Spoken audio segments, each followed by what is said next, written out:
As I mentioned, we're assuming that you want to be a portfolio manager of some sort, and there are several different sorts of portfolios you might manage. So let's take a look at a few of those.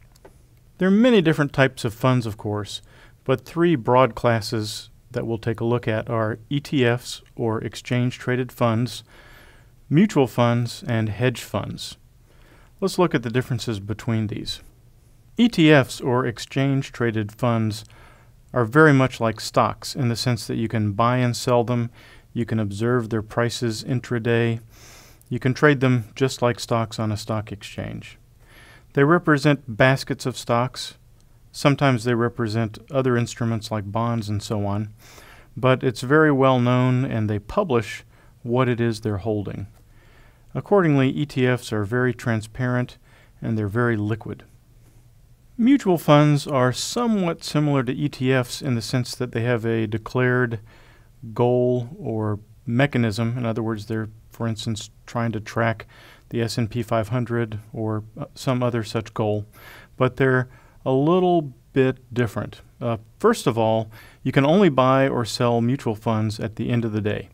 So at the end of the day, they add up all the things they hold and compute a net asset value, and that's the value at which you can buy or sell shares of a mutual fund. They don't disclose exactly what they're holding except once every quarter, so they're accordingly less transparent. They're less transparent because since their last disclosure, you don't know exactly what they might have bought or sold. Still, they're somewhat transparent because they have stated goals and you know what they're trying to achieve.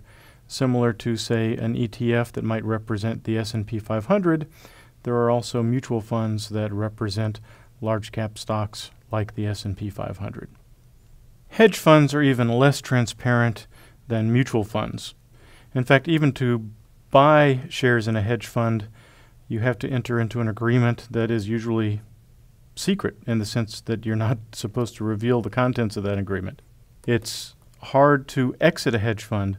They usually require you to put your money in and leave it there for some number of months, sometimes years. And when you take it out, you can't necessarily take it out all at once. Hedge funds don't ever have to disclose what they're holding, not even to the investors in the hedge funds.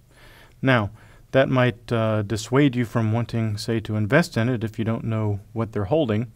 On the other hand, if they show you good performance, you might want to invest. They will usually describe to clients what their strategy is and so on to encourage clients to invest. Accordingly, hedge funds are not transparent at all.